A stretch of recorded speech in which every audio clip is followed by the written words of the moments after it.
and welcome to the Public Health Insider. I'm Catherine Strappel. I'm Director of Marketing and Communications for the College of Public Health and Human Sciences at Oregon State University. For you Insider regulars, no, I am not the amazing Allison Myers, who until now has served as a moderator for the series. Allison is still with the college, and it's my pleasure to step into her very big shoes. My co-host and I will do our best to guide this important discussion. Speaking of. Hi, everybody. I'm Casey Farm. I'm the Director of Alumni Relations for the college, and I'm part of the OSU Alumni Association. In this episode of the Public Health Insider, we are taking on an issue that we all care about and directly impacts about a quarter of all Oregonians. More specifically, we're talking to 3 OSU experts about what's in your drinking water. Tainted water sources greatly impact long-term health, and pollutants often can't be identified by sight or smell alone. We're also going to break through myths and detail how to fight disease and reduce health disparities by identifying tainted water sources through at-home testing. And we'll share where to find resources and how the Well Water program meets you where you live. Joining us today is Molly Kile. She's an environmental epidemiologist in the College of Public Health and Human Sciences, whose primary work is to understand the health impacts related to early life exposure to chemical contaminants.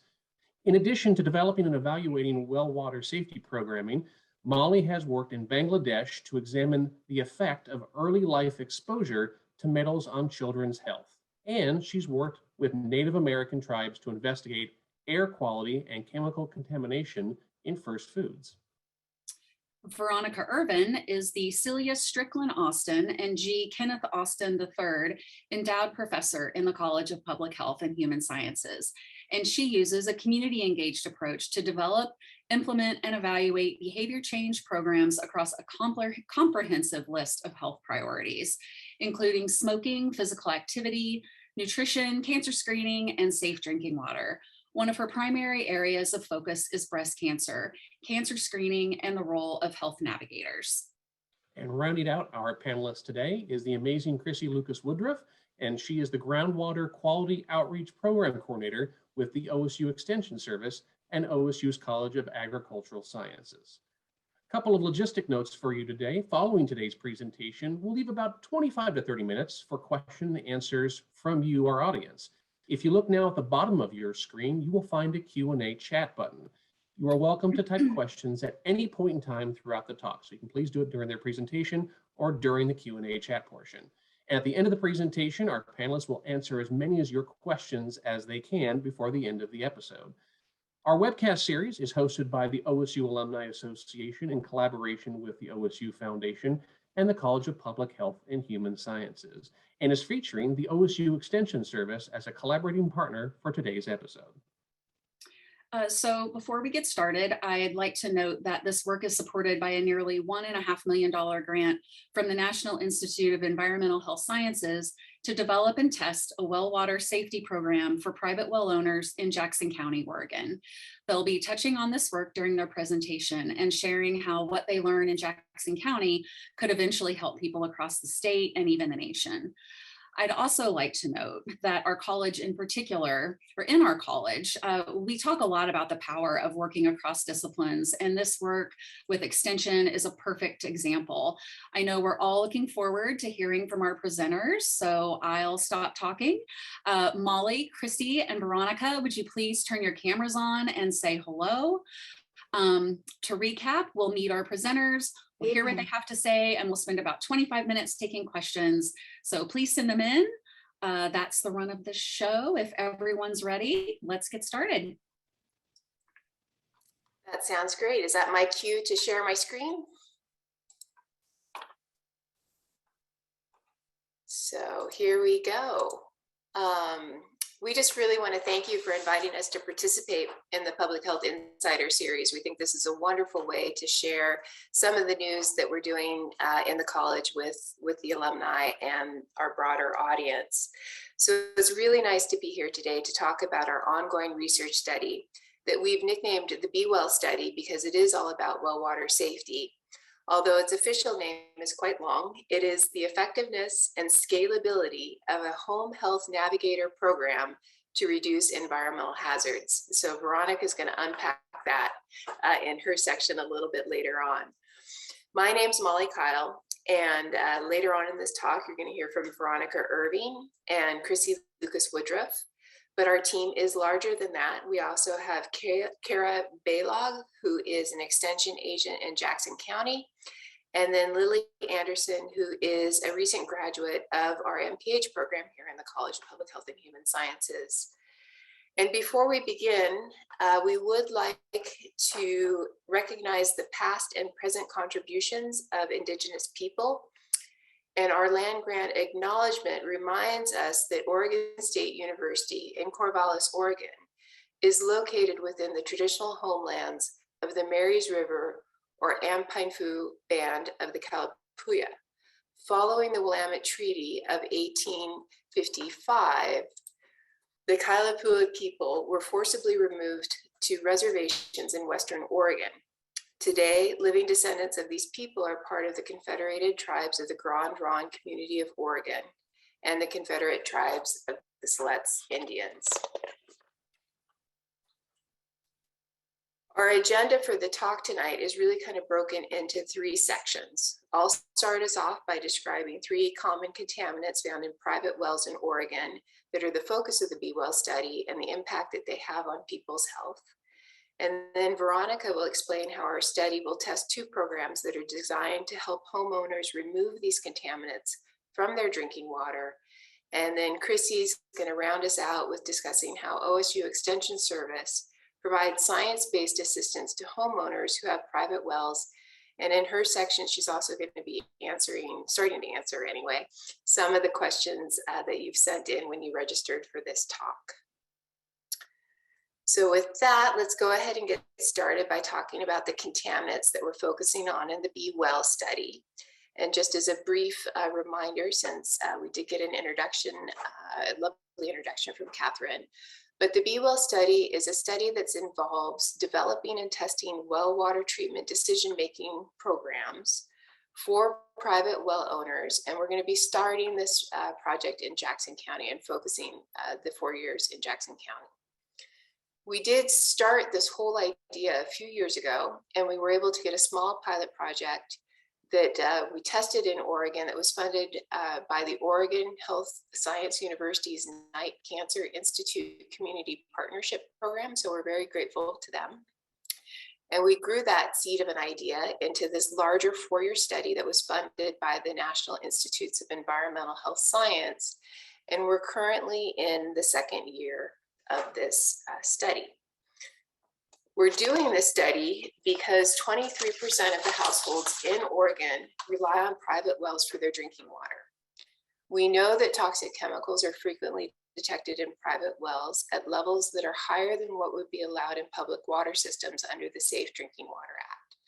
So the Safe Drinking Water Act requires public water systems to monitor their wells, and if levels of contaminants are above maximum contaminant levels, the city water supply starts to do the treatment and testing of that. However, on a private well system, it's the homeowner's responsibility for making sure that their well water is safe to drink. So that makes a homeowner responsible for understanding what contaminants could be present in their area, how to read chemistry reports, how to take a water sample, how to treat those contaminants, and then also how to maintain them. So there is a lot of knowledge that homeowners who use private wells for their drinking water need to really master. And in Oregon, we do know that arsenic, nitrate, and lead are often found in private wells. And these 3 are heavy metals. So that's kind of where my interest came in is these are some of the chemicals that I've studied the health effects for. And the nice thing, if you want to call it nice, is that arsenic, nitrate, and lead, if you detect them, you can treat them. There's systems that you can use to remove these and make sure that your water is safe to drink. So this is a very solvable problem if people know what to do.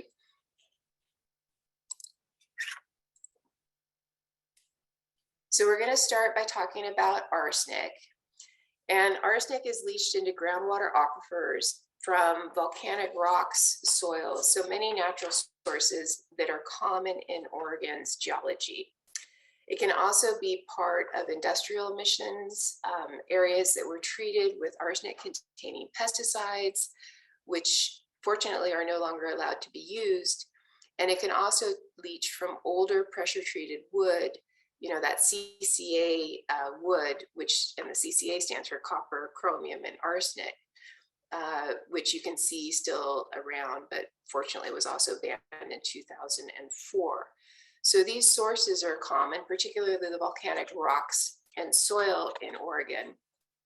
And we know that this is one of the most frequently detected toxic chemicals in private wells across the United States, and also that this holds true for Oregon. So the data collected by the Oregon Health Authority through their real estate transaction law that Chrissy's going to describe a little bit later on tells us that arsenic isn't detected in about 35% of all wells that have been sampled to date. And that you can see this information in the map over here in the top corner. So each of those dots is a well that has been tested under that real estate transaction law. And you can see that some of these areas where arsenic concentrations tends to be higher out in the eastern side in Baker and Harney County, down in the south in Jackson, Clackamas, and then also throughout the Willamette Valley of the Clackamas, Marion, Lynn, and Benton County. These are areas that tend to have a higher probability of finding a higher level of arsenic. And through this real estate transaction law, we saw that about 10% of the wells that were tested had arsenic concentrations above that 10 microgram per liter concentration that would have required treatment if these were in public water systems. So we know that this is a problem in Oregon. And one of the fun things that I do want to point out is throughout the presentation, you're going to see some of these illustrations. And in the first year of the project, we developed contaminant guides to hopefully easily explain a lot of the information that we're going to be sharing tonight, plus some other stuff. And these are all illustrated by Sean Carver, who is a local graphic artist. So we included some of those in the presentation. So arsenic is a toxic element, and long-term exposure to arsenic are known to cause a lot of different health effects across the body. So it really is a whole organ and a whole body toxicant. It is known to cause cancers, and it's kind of unusual for those of you who might be clued into epi language for us to use the word known when we're talking about cancers, but arsenic is one of the few that is a known human carcinogen. And it's pretty well studied, showing that it's linked to skin, bladder, liver, and lung cancer. It also causes skin pigmentation changes and skin lesions that look a lot like they can be heavy calluses up to some hyperkeratosis. It does increase the risk of cardiovascular disease and stroke, as well as type 2 diabetes. It is also known to increase the risk of contracting respiratory illnesses, particularly among children. And pregnancy is a particularly vulnerable kind of life stage for arsenic exposure, because arsenic does cross the placenta, and the developing fetus would then be exposed, which can cause kind of those developmental origins of adult diseases starting early on in development. So nitrate is another common contaminant here in Oregon. We know that about 1 in 5 households who use private wells for drinking water have levels of nitrate that are above 10 milligrams per liter. So that is the other maximum contaminant level. Nitrate is very water soluble, meaning that it can move easily with rainwater and leach from the surface down into the soil and into the groundwater. And some of the most common sources of nitrate are fertilizers, septic tanks, and manure piles.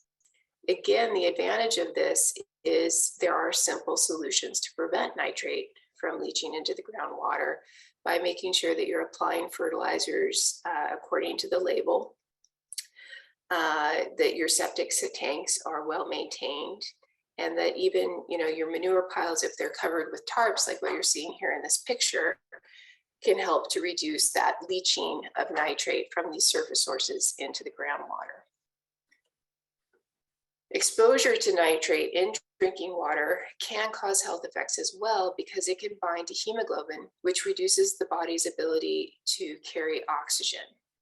So infants and young children are the most vulnerable to high levels of nitrate in water, mostly because they may be drinking formula or eating liquefied foods.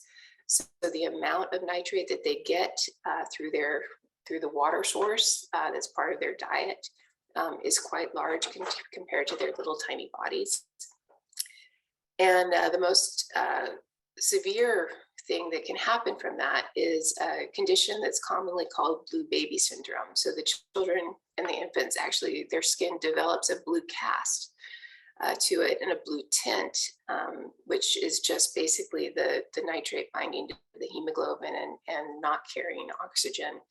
And if that happens, it is very serious, and it can even be fatal in some rare cases. So this is why it's really important to test your groundwater for nitrate, especially if you know you have infants or young children in the home. Adults are also susceptible to nitrates. It can increase, headaches and nausea and cramping. It can increase heart rate and decrease blood pressure. It's also linked to some cancers like bladder cancer and stomach cancer, although the epidemiology on that isn't as strong as arsenic. And it can influence some of the reproductive health outcomes. So this is also quite a common contaminant, particularly in agricultural areas that we're testing for. And lastly, we're going to be focusing on lead, which most people have heard of. And most people would associate with city water, particularly in older cities like Flint, Michigan.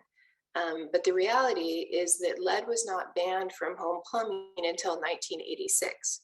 So homes that were built before 1986 may contain lead in their plumbing systems, in their faucets, their service lines, their pipes, or even in the pump. And what you can see in this photograph is, beautiful copper plumbing. But what you see in these solder seams, that silver soft metal, is lead. And so it can leach out. And groundwater in some areas is corrosive. Also, if you use a water softener, that can also make your water a little more corrosive. And that can increase the amount of lead that can be leached out of plumbing and enter into your drinking water. So lead is a known neurotoxicant, meaning that it affects the nervous system. Developing brains are the most vulnerable to the toxic effects of lead, which is why pregnant women and children are so vulnerable. And you might have actually even heard that in March of last year, the CDC recently lowered the definition of lead poisoning from 5 to 3.5 micrograms per deciliter because of the well-known effects of lead and how toxic it really is at low levels. Adults are also vulnerable to lead toxicity, and it can affect and increase the risk of anemia. It can increase blood pressure, as well as disrupt neurological functions and influence reproductive health adversely. So this is a serious contaminant that usually kind of gets looked over when we're talking about private wells, because most of the emphasis is on city water supplies. But the key points that we hope that you remember is that arsenic, nitrate, and lead are tasteless, odorless, and invisible. And the only way to know if they're present in your well water is to test your water using a certified laboratory.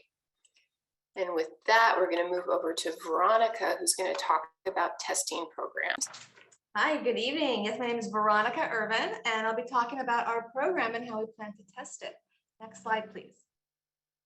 In public health, we use programs and policies to influence health. And a program is a set of planned activities delivered over time, designed to achieve a specific objective. An example might be a tobacco quit line. A policies is a system of laws, regulatory measures, courses of action, and funding priorities about a given topic, such as smoke-free policies. For clean water, an example was the Safe Drinking Water Act. An evidence-based policy or program or strategy is one that's been found to be effective in at least one well-designed research study. Today, we're going to talk about our study to test the effectiveness of a program that we call Be Well, designed to help well owners test and treat their drinking water. Next slide, please. We know that the individual's health is influenced by a variety of factors at different levels. Individual characteristics, genetics, attitudes and behaviors of the individual, of their peers, community norms, the environment, and public policies. When we implement evidence-based programs alongside a policy, it can produce change at multiple levels and is most likely to sustain that new behavior. In this study, we want to develop and test a program, again, Be Well, that can be used in conjunction with existing policies, such as Oregon's real estate transaction law, which Chrissy will later discuss. Our goal is that programs and policies can work synergistically to improve the health and the clean drinking water. Next slide, please. The purpose of this study is to develop and test a program that could become an evidence-based program. Our program would work with well owners to make changes that reduce exposure to contaminants. Our study will use a randomized controlled trial design, where half of the participants are given our new program for well owners, and the other half are given our existing or our traditional program for well owners. Once the program has been shown effective and feasible, it is considered evidence-based and can be picked up by other organizations and other settings and delivered. But who is best to work with or to deliver programs in our communities? Next slide, please. Community health workers. These are also known as health navigators. These are trusted, respected members of the community who serve as a bridge between the community and professionals. Often we see this in medical or public health settings. They often are the ones that lead the community level activities and programs that promote health and prevent disease and disability. There have been several community health worker programs that have been shown effective in traditional clinic and public health settings to improve diabetes, heart disease, and cancer. But one of our questions is, could we develop an evidence-based program delivered by OSU Extension who does similar work and similar activities to Community Health Navigator, but could work to improve clean water and health for Oregonians? Next slide, please. On this slide, you'll notice a pictorial description of our Be Well project, which is a program with OSU Extension Services to help rural homeowners test and treat their well water. On the left-hand side, you'll see our inputs or our resources. For this project, we're working with Oregon Health Authority, Oregon State University's Extension Service, Oregon State University College of Public Health and Human Sciences, and our Community Advisory Board in Jackson County. In the middle of this slide, you'll see our planned activities. And there you'll see numbers, a 1 or a 2, and that indicates which trial arm participants would be assigned to. Those with the number 1 are our best practice or current materials that are already in use. And number 2 are what would be tested. So all participants who are in our program would be provided a free well water test. They would all receive usual care or the standard program from Oregon Health Authority, which is a printed handbook in English and Spanish that helps homeowners learn how to test their water. There's also a 1-800 number that Oregonians can call and ask questions to Oregon Health Authority's Domestic Well Safety Program. Most of these materials are focused on testing your water. So we here at Oregon State University, as part of our team, developed educational materials about treatment guides, how to not only test, but treat for certain contaminants, arsenic, nitrate, and lead. We've also developed resources to help link homeowners and well owners to financial aid and loan programs to help them if needed. What we're really excited to test is this navigator component with OSU Extension. Participants assigned to this intervention will receive 3 individual meetings with an OSU Extension navigator. They'll receive tailored individualized feedback on their well water test results. They'll learn how to read test results, how to make decisions, and improve their environmental health literacy. We'll also help them do risk assessments to identify the source of contaminant at the wellhead, and risk assessments to the health of their family members, including their pets. We'll also work on coaching to set goals and review treatment options. And lastly, we'll help them develop an action plan. Our long-term goal is to assess the effectiveness and the cost utility of this. This is where we'll be actually tabulating the costs in terms of amount of time OSU Extension spends with participants, as well as the amount of cost for materials. And this will help future iterations understand the cost and the time commitment if they were to replicate it. On the right-hand side, you'll see the outcomes you're going for, knowledge, attitude, perception. The one in red is the one that's our primary outcome, and that's implementation of appropriate water treatment or changing to drinking bottled water. And it's important to note that there are different treatment options, and we will work with participants to choose the best option for their family, their budget, and their preferences. Treatment option might be a whole house treatment system, or it might be a device installed just on one faucet where you get your drinking water from, or it could be to just drink bottled water. All choices are correct and appropriate, whichever works best for the homeowner and their specific contamination. We'll also look at change in the drinking water contamination and health effects. Next slide, please. We are fortunate to also receive funding from OHSU's Night Cancer Institute Community Partnership Program to pilot test this program prior to launching it. And in this program, we worked with 13 participants across the state of Oregon who already had known arsenic in their drinking water. They completed all 3 sessions, or they completed the sessions with OSU Navigators, and they provided us some quick feedback to improve our program. This was done on a shortened time situation and with a little bit shorter evaluation.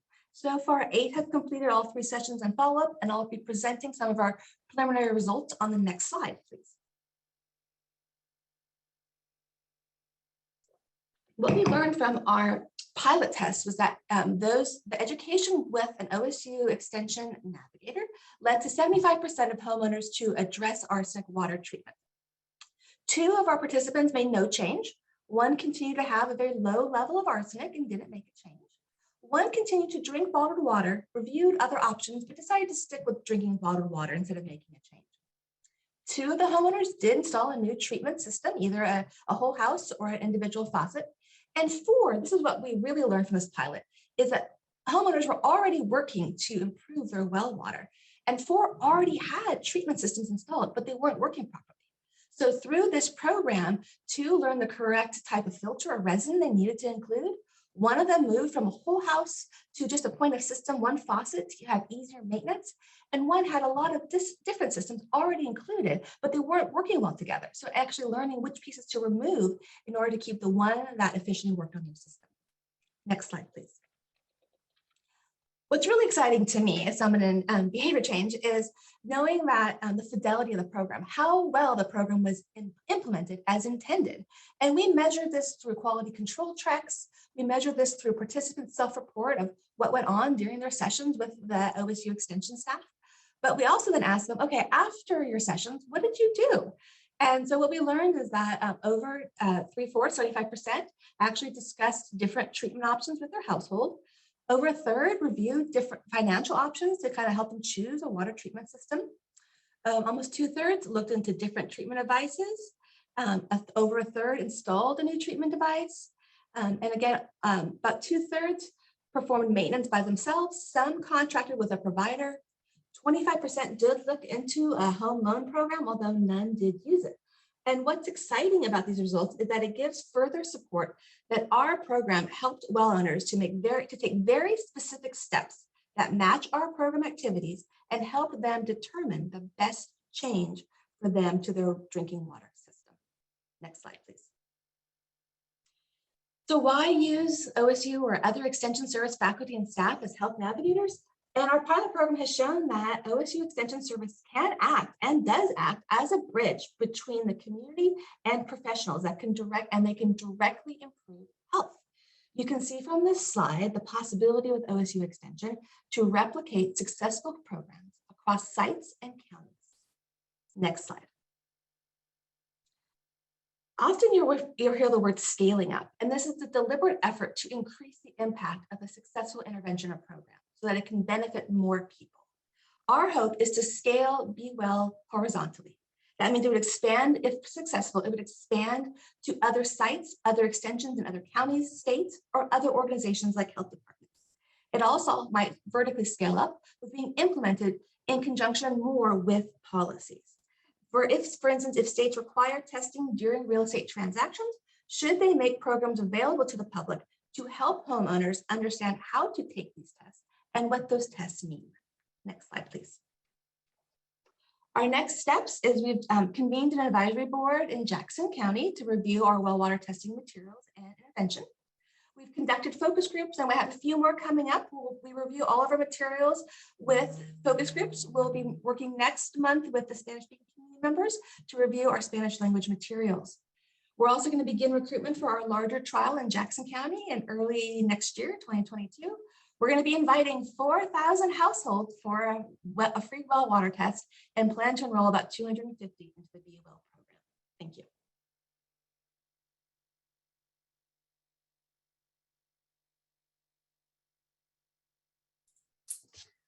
Good evening, everybody. So I am Chrissy Lucas, or Chrissy Lucas Woodruff. I respond to both of those names. And as Veronica mentioned, you know, using OSU Extension Service really just makes a lot of sense with this type of program with Health Navigators. So we can launch into the next slide, please. The reason this kind of partnership works between campus-based faculty and OSU Extension Service is that Extension has a really rich history of responding to community priorities. And this issue of groundwater and domestic well users and potential health effects of contaminants that we've talked about has really come out in the last 10 years. And even as we project into the future, as really being community priorities for those rural populations and something that's really important. And part of the reason why OSU Extension faculty and staff are such great candidates to be health navigators and that we can really help our communities is that we live and work in our communities. There's OSU Extension offices or some form of branch of Extension in every county in Oregon. And so, you know, we live there. We live where we work. We're kind of away from campus, most of us. And we have a lot of really great traditional programming that people hear about all the time, like 4-H, you know, youth programming, outdoor school, master gardeners, family and community health, and things like forestry, and of course ag, because we're a really big agricultural state. But we also have the flexibility in these communities to just really respond to the community questions that we're getting because we live there. And in the last year, 2 years, we've really been able to shine in that respect. Not just with, you know, we're doing this brand new program, but, you know, after all of the wildfires in over the Labor Day weekend in 2020, most of our extensions offices, those staff were actually out at our fairgrounds. They were coordinating that emergency response. They were helping counties that are understaffed open up fairgrounds and house livestock and people and getting resources out and collecting things. So we're really good at that. Like we like to be in our community and really help out. So this is one of those ways that we can use our strengths to help the groundwater and domestic well users. Next slide. So in general, if you call any of our county OSU Extension offices, we're there to get the questions that you have. We're there to get the answers for you. And you can call our office with some of very strange questions, or you just even don't know where to look, and we will help figure out. If we don't have faculty or staff that can answer that question, we'll figure out who can. You know, we have tons of partnerships. We're linked to all of our other state agencies. We work, because we're within our communities, we're working both with state and local nonprofits, other NGOs. So we really can tell you, you know, who's going to be able to answer that question, or help you formulate, here's the problem I have on my property. Here's the property, here's something going on my property. How can I ask this question and get an answer without, you know, if something's going wrong? There's a lot of regulation and there's regulatory agencies, and you might call and you're genuinely trying to get answers and you want to fix that situation, but you're kind of held back by, you know, maybe asking the wrong questions or kind of outing yourself a little bit because there are agencies that their job is to regulate things. And groundwater is one of those things that is regulated. Water is highly regulated in our state. So we're here to answer your questions. And we do that in a couple of ways. we have our faculty and staff that are in each of our offices or remote working. We also have trained volunteers. And so you may have heard of things like master gardeners, master woodland managers, our master food preservers. We have a lot of master's programs where they're actually community volunteers that get a lot of volunteer training on how to respond to questions, but also that content knowledge. So we're taking the things that we know and are good at and passing that on to volunteers, and then can help increase that capacity. If you've ever visited one of our extension websites, you'll know that we have lots of publications, videos. We even have a food preservation app that you can get. That's a timer, and it's great. You can put in whatever you're preserving. And so it's that kind of thing that we can really be helpful with. And then we have an online widget on all of our county websites and our statewide website called Ask an Expert. And before the pandemic started, we actually were receiving about 6,000 questions a year, and that skyrocketed to almost 12,000 in the last couple of years, really close to that for 2020, and looking like 2021 is going to finish out strong. Next slide, please. One of the most complicated things for homeowners that have domestic wells in our state is that, as I mentioned, water is pretty regulated, and all of these agencies have a little bit of a hand in water regulation. But as I also mentioned, all of them do have some form of regulatory authority. And so sometimes you call here and you feel maybe uncomfortable asking some of the tough questions, or questions that you're afraid you might get in trouble about. That's not something that happens if you call OSU Extension, because we're all non-regulatory. You could tell us things.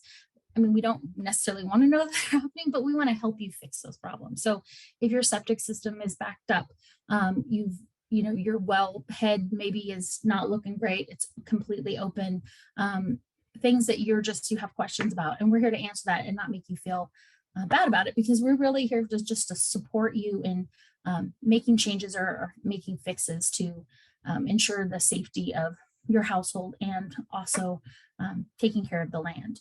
So this is such a big variety of regulatory agencies. And that includes the Oregon Health Authority.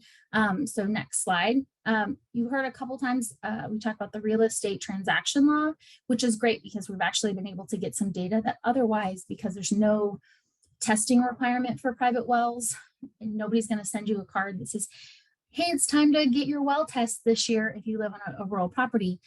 But during a real estate transaction, there's actually a law called the Domestic Well Testing Act, and the seller has to get a test for arsenic, nitrate, and total coliform bacteria. So aside from our study, there is that coliform bacteria in there. And then they have to basically provide you with, if you are the buyer, those results, and they're required to submit those results to Oregon Health Authority.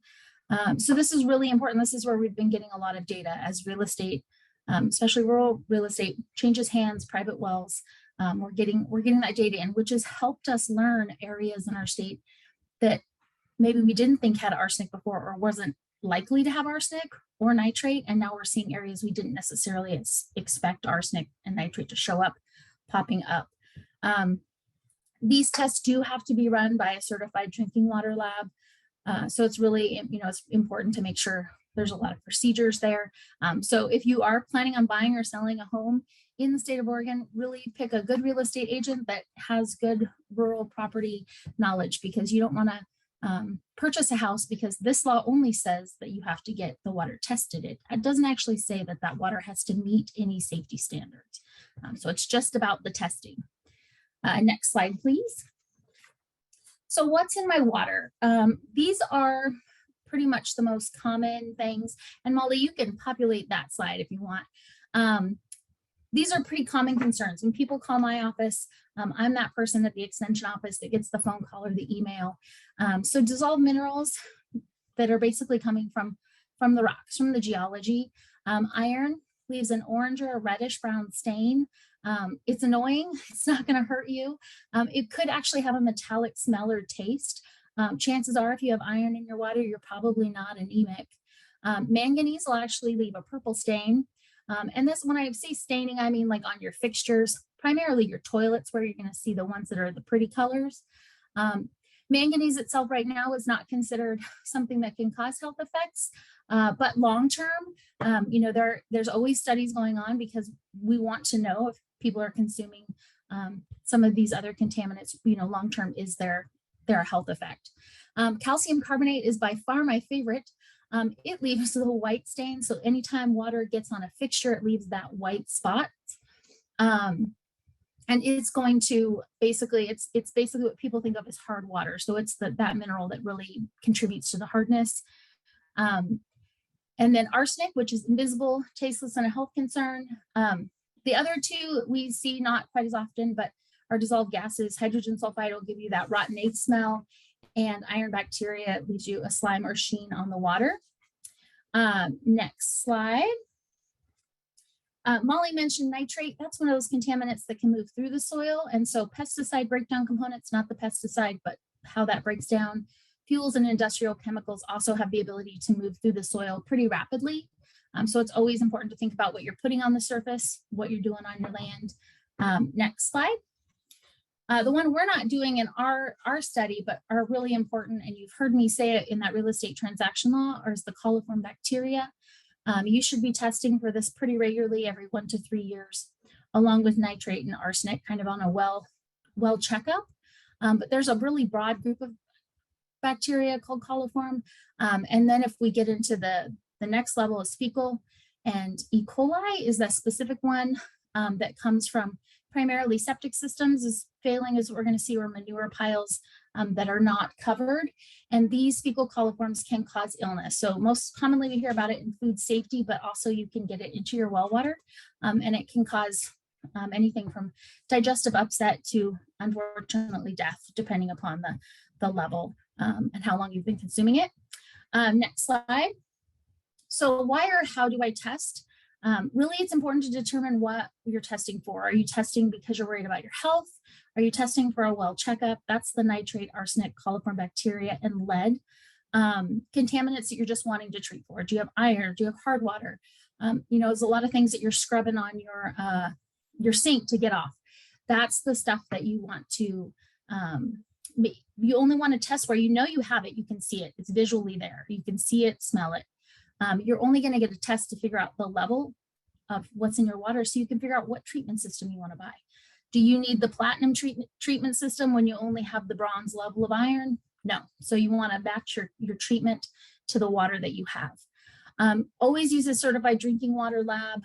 We have a couple of places that you can go find that certified list, but home kits are really unreliable. I know they're super easy. They seem like they're also super easy to get false positives. And then if you are taking those samples from the lab, there are sampling instructions that the lab will send you, but make sure you're using proper collection techniques and storage. Like your sample should be on ice when it goes to a lab, that kind of thing. And we have very descriptive ways to take the samples with photos. Next slide. And as I mentioned, you should be testing every 1 to 3 years for those 3 that cause health effects. Anytime your well has been exposed to something like a flood, standing water, earthquake, anything where you're disrupting the soil and you maybe are having surface to groundwater interaction. And as I mentioned before, anytime you're thinking about putting on a treatment system, or occasionally accidents happens, fuels, pesticides, other things like that. If you know what you're looking for, you can get it tested. Next slide. Just some common treatment myths. Boiling does not actually get rid of anything. It will kill coliform bacteria, potentially Giardia if you're talking surface water. But for things like arsenic and nitrate, it will actually make the level of those be increased because the water is coming off in steam. Activated carbon filters, people love to ask me questions about this. They're not all created equal. There's some that will take lead out. Unfortunately, they don't take out nitrate, arsenic, or coliform bacteria. And if they're not kept in the refrigerator, it can actually add bacteria back to your water. Chlorination is great if you're want to go ahead and take out things you're worried about, maybe coliform bacteria, because trust me, when you get your lab test back from the lab, it never fails. They call you like on a Friday at 4:30 p.m. and you're like, what am I supposed to do over the weekend? So you get into a little bit of panic mode. So you can treat your water with 8 drops of bleach per gallon of water and do a boil for a minute. This may be where you want that carbon filter so you can run it through. Just being on a well, you're not going to want to consume that water that smells so bad. Next slide. And this is just where you can learn more. I offer classes through Extension. We have something called Rural Living Basics. We offer that about once a month, and it's really living with your well and septic system. So we get down and dirty a little bit more on those two.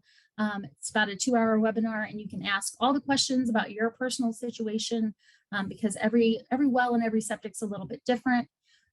Oregon Health Authority has a great website you can visit also.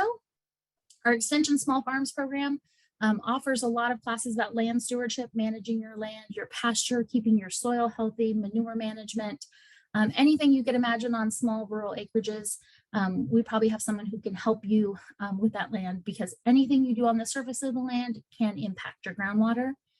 And then all of our OSU Extension County websites, they're easy to find. It's extension.oregonstate.edu/ whatever county you live in, Lake County, Klamath County, Wallowa, Benton, Lynn, Lane, you choose it. There is a county website for you. And then that Ask an Expert widget is also on all of our websites. So if you don't want to talk to a live person, you can type your question in that widget. And within 24 or 48 hours, you should have a response from someone. Next slide. And I think we're turning it back over to Catherine and Casey to ask us some questions as time allows. I mean, an amazing presentation, Chrissy, Molly, Veronica, a wealth of information and knowledge. I know we have a lot of questions from our pre-registration portion. You know, this is the portion for you, the audience. Please start typing in your questions in the live Q&A. We're going to get to as many of these as possible before the webcast is over. And so I want to get kind of right into it.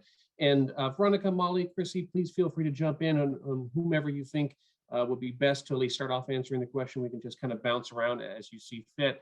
One of the questions that we had from the registration process was, how does utilizing water softeners affect a person's health? How do you know if you have soft or hard water? So hard or soft waters, depending upon, it's about the amount of minerals. That's how it's the easiest way to think about it. So the amount of minerals, typically it's calcium carbonate plus some of the other ones we talked about. And your water feels, the hardness was like, it makes your skin itchy. It dries you out. It leaves that spotting. There's buildup, like a white buildup. And water softeners actually do basically an exchange. So it's putting a salt molecule into your water and it's pulling one of those other pieces of minerals in. The one thing with water softeners is they do make your water softer. Your shampoo will lather, things will feel nicer, your skin won't be so dry, but they can add a certain amount of salt back to your water that you're not actually going to be able to taste. So if you're someone who's like on blood pressure medication, that kind of thing, you do have to be aware that your water softener can be fighting against your medication. You're doing everything right, you're eating right, you're exercising, you're not putting salt in your food, but your water's the culprit of like that increased sodium. Well, that's interesting. I was also really surprised about the boiling and that you could make that. That was just like a common misconception, I'm pretty sure. And also water filters, because I'm a big water filter person, but so really helpful to hear that. I have a question that I think we also got from the registrants, and I really love this question. It goes back to what we talked about at the beginning of the episode, that within our college, and I think across OSU, we're really support those interdisciplinary partnerships, and within our college, especially with Extension. And so the question is, what does it take to build the strong on and off campus partnerships that you have? And do you have guidance for others? I would also like to know how you made the connection and what maybe it's enabled that you wouldn't have been able to do without it.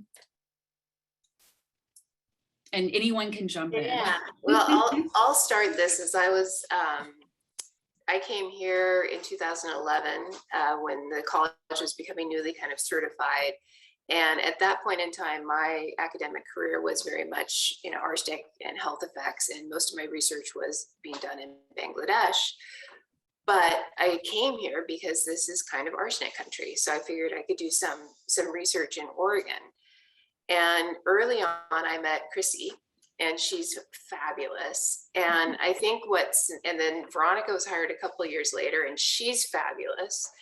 And so I think part of it was personalities clicking, but I think the other part was just, we're all kind of creative thinkers, and what cements us is the outcome. We want people to live healthier in their communities, and we know that drinking water is a source of exposures that can harm, but it's also treatable. And so the program that we laid out today really does pull from each of our strengths, and we've blended it together, and we've created this research project, which might not sound like rocket science, but it is cutting edge in that regard, because if we can show that this is a cost-effective program, the ability to test it rigorously in the study design that Veronica discovered means that we can scale this across extension using, the extension networks, and potentially mobilize this across the country very quickly. And that is something that's kind of unique, because if you look in kind of the research of, how research gets into practice, oftentimes it'll take almost 20 years or something for a piece of research knowledge to get put into practice. And so part of what we're trying to do with this partnership that is novel is speed that up. Nice. But it's mostly because they're wonderful. Can attest. And the extension model really is too, is that anybody you meet could be a partner.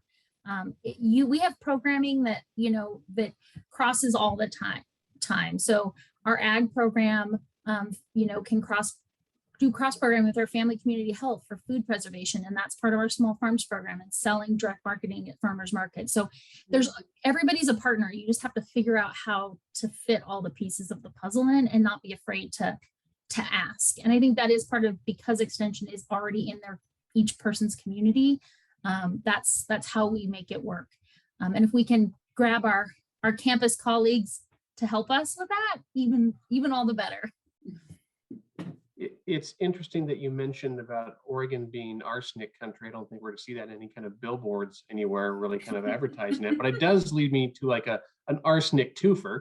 I'll start off with you, Molly. The first one being, I know you were talking about when you were saying like 35% of wells sampled had traces or some level of arsenic, with 10% above the Safe Drinking Water Act's recommended level. Is that, nationwide, is that because we are an arsenic country, is that above the national average? Is that, at or below? And then the second one came with a question from our Q&A, which I think you had mentioned as being every 1 to 3 years, but how often should you test for arsenic? And I think that'd be kind of a Chrissy question. Yeah, so you're right. Arsenic country doesn't make billboards. But in Oregon, what you see is a lot of that volcanic activity, and that volcanic soil that we see in the beautiful mountains. Well, that goes underground too. So in areas like this that have a lot of that kind of historical volcanic geology and hot springs and things like that, you do tend to see higher levels of arsenic. So Oregon is a bit of a hot spot across the nation, but there are others. So places in the Southwest are known to have high levels or high detection frequency. Places up around the Great Lakes, and also in the Northeast. So it really has to do with the underlying rocks that has to do with it. I would say that testing for arsenic is something that every well owner should do. It's a relatively simple test, and it's not terribly expensive, so you can budget for it. If it comes back low or below limit of detection, you've kind of done and dusted it. There's not going to be anything it's not going to reappear magically, unless there's an area around you and there's a massive earthquake or something that's going to shift the ground. If you do have arsenic in your well though, and you're close to kind of that 10 level, that's where I would say kind of keep an eye on it and test a little more regularly. The other contaminants that we talked about, nitrate, and then also the bacteria, those can fluctuate more rapidly than a rock. And so those should probably be tested kind of more on the annual basis. And we actually recommend, and Chrissy's program recommends, like testing them in different seasons so that you get kind of like the dry season results and then the wet season results, because the amount of water that percolates through the ground can draw in bacteria and can draw in nitrates and things like that. So it's just something to add to your calendar and your home maintenance. And it's something that if you live in the city, you're lucky. That's what part of our, city taxes pays for. But when you're a homeowner, it gets added to your chore list. So I was looking at, we have a couple new ones in the Q&A. So I like these two. Let's see, what relationship do you have in working with the many tribes in the state where water is both a sacred and practical resource for survival? So I can talk. So on my program is regionally funded. So even though I will answer questions across the state, I don't seek out actively other places and other questions because I'm funded for the Willamette Valley through tax service districts and then grant funding. So like this program, so that I can rule the world someday, or at least help expand this programming across the state. But definitely along the lines of septic help and other things, there are some loan programs that I've worked with a couple of the tribes in sharing with them, because their homeowners on the reservations would be eligible for those. And these are programs that are designed for folks that would not qualify for traditional financing. And sometimes our contacts are like, some of our people would be able to qualify. And so that's across the state, but helping with the application and staying out of the regulatory way and fixing the problem is what we want to do.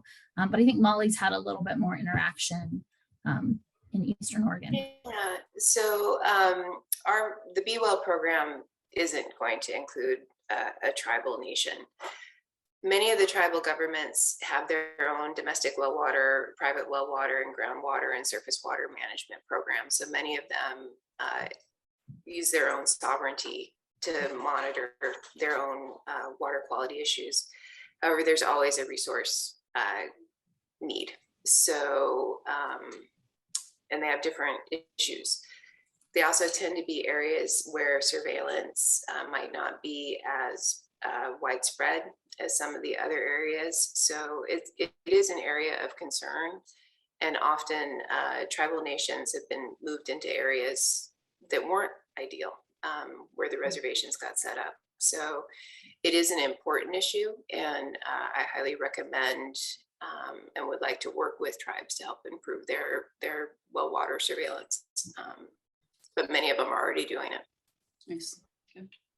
Let's, I know we're getting close to the bottom of the hour, but I want to get a couple more questions definitely answered, because we got some good ones here. So let's talk nitrates, everyone's favorite subject, nitrates. One of the questions that came in through the chat is food and natural food has a lot of added and natural nitrates in it. Are there higher amounts of water, or is it naturally occurring? Asking kind of between what is naturally seen in foods. Chrissy, I see you smiling. You must get a lot of nitrate questions. Yeah, nitrate's my thing. So most of the food additives that we talk about, and you hear a lot about it, especially preserved meats, so pepperoni, salami, all those things that are really good.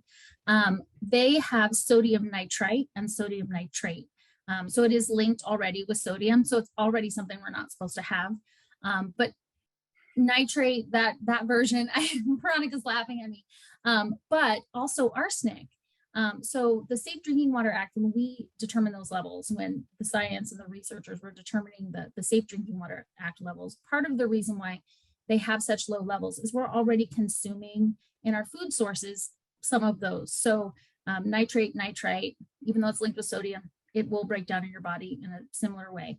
We don't feed a lot of our babies pepperoni or salami, so thankfully we're leaving them out. But things like wine contain really high levels of arsenic, and rice.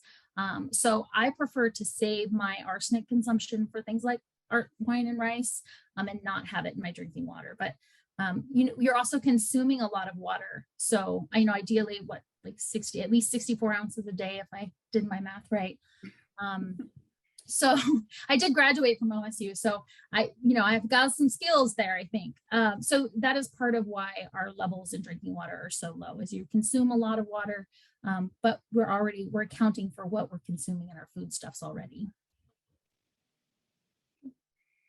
We have a couple of questions that were submitted from attendees that really aren't about well water. So you can tell me if you think this is something you can talk about. One, this person lives in Coos Bay and has questions about their non-well water source, suggestions on where they go to resources. And Chrissy, I think you kind of addressed that with the extension and looking up your county. The other one was around a pond and how to test for specific elements that might be a problem in a pond.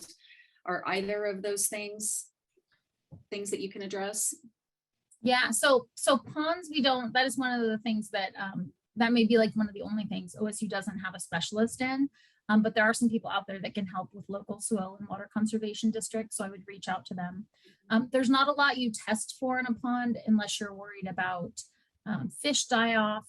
Nitrate is definitely something you can get that is very common for anything, and a surface water test and a groundwater test are going to be very similar. You preferably don't have any nitrate in your surface water also, but small levels will be okay. If you start seeing higher levels, it does mean you're having maybe fertilizer or manure runoff getting in there, and that can create algal blooms. So it's just really important, if you do see a change in your pond, that's when you maybe start trying to figure out, is there anything getting into it, any surface water runoff? And it's hard to make that choice. And we talked a little bit, I did see something pop in about springs. So wells and springs we treat pretty similarly. Springs are more likely to have things like coliform bacteria. So UV lights that are going to be constantly treating for coliform, but also springs sometimes can be very deep, and that's pushing that water up from a really deep level. So get that tested for arsenic, because again, you're down there in all that volcanic geology. And you're just basically, it's the same kind of testing. You're testing to see if there's like a lot of surface to that groundwater, even spring water interaction, because even though it's coming up, hopefully you're capturing it before it has the chance to move across the surface too long. I like the idea that there's someone out there who's a ponds and bogs specialist. That's what they went to school for, and for ponds and bogs. I want this to be kind of the last question. Actually, two questions for the end of the evening. One, which is about, we got from the Q&A. You kind of touched upon this a little bit earlier, but to kind of circle back and make sure it really hits home about their water, where they live is heavy in calcium and manganese concentrations. Should they be worried about adverse impacts on their health because they've noticed their skin is sensitive to the water? And then this one is for each of you after that question is takeaways, things that you'd love for this audience to kind of do kind of going forward. I know you've already shared some resources, but from each of your perspectives, ways in which that they can kind of get involved and be super well water heroes. Yeah, that first one, you have hard water, and that's what's affecting your skin. Not a health concern as far as, it's annoying. It is a health concern because it's affecting you personally. So a water softener probably would help that situation. And what I always recommend, if someone puts on a water softener, I say follow it up with a carbon filter so that you're pulling some of that salt back out too. And really make sure that you test the water, which testing is my biggest thing. So that is my takeaway. So if you are testing in that situation, you want to get calcium manganese, you want to see the level of the water softener you need, throw that coliform arsenic nitrate test in there. And then for good measure, if your home is older and you have old plumbing, get that lead test. Let that one time give you a lot of answers. And then reach out if you have concerns, because there are tools to put in your numbers or chat with me about individual test results, and we can help you find a system. And I can add on to that with I agree completely that what this person is experiencing is hard water when you have high calcium and high manganese. I will say the information on manganese, though, is evolving. So there is research looking at the health effects of that, particularly on children's neurocognitive development. And so the recommendations there might become lower and more stringent over time as if research keeps pointing in that direction. So just as a word of caution, you know, as information gets gathered and synthesized, recommendations change. So manganese might be one that does get lowered because currently it is set at more of that hard water aesthetic level than at a health effect. My big take home is test it. A lot of these you don't know they're there, and a test can give you a lot of peace of mind if you don't detect it. And if you do detect it, you can treat it. And so this is a solvable problem. It just requires people to know that there is a problem, because a lot of these chemical contaminants are invisible. But the treatment can be very simple, and it can be very cost effective depending on your situation. So I think there's a lot of concern that trying to treat your well water requires you to dig a new well or invest tens and thousands of dollars. You could, if that's where you want to go, but you can also, like, if you're living alone and you work, then just drink bottled water at home. It'll be the cheapest, easiest way to do that. Or you can get point of view systems around your sink, because really it's only about ingesting it. So the faucet that you drink from, just treat that one. And now you're talking about a solution that's about $100. So I think this is just something where knowledge can lead to empowerment and action and behavior change in a way that Veronica is the specialist on. So you can take us home, Veronica. No, thank you, Molly. I would just echo it and just say that I don't have a background in environmental health, and I was always nervous to test my well because we get our water from our well. It's very simple, and if you do have an issue, it's usually not too much trouble to fix. You don't have to dig a new well, and there are a lot of resources out there for you to reach out to. So please feel free to reach out to OSU Extension with any of your questions. Thank you. Thank you so much. I'm glad that we were able to extend it a little bit and answer some questions. This is really good information and really relevant information for a lot of people. So thank you, Chrissy and Veronica and Molly, for your time today. Thank you for all the work that you do to help promote health and well-being across so many important areas. I will say, if you at home would like to keep track of developments in their work into well water and access a ton of great resources, again, wellwater.oregonstate.edu.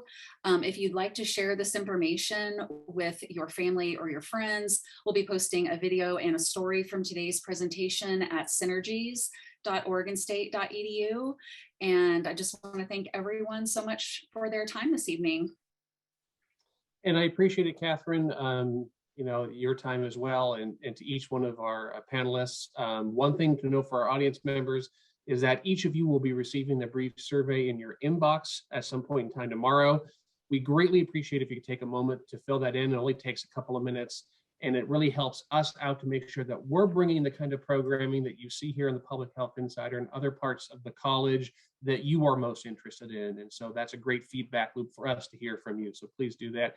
And lastly, if you're curious about a way to connect with fellow Beavers, to find support or inspiration, you want to share industry advice or learn about all the different kind of mentoring and career opportunities out there, OSU Connections is the brand new professional and social network open to all Beaver alumni. It features a personal feed, a job board, alumni and staff directory, mentoring opportunities, group conversations, and so much more. So as you heard from Chrissy about OSU Extension answering those questions for engagement and for career stuff, we have OSU Connections. And so to learn more and to sign up today, visit osuconnections.org until the month of February, when Catherine and I will return for a new episode of the Public Health Insider. We want to wish you a very happy holidays. Stay safe out there and test your water. Take care, everybody.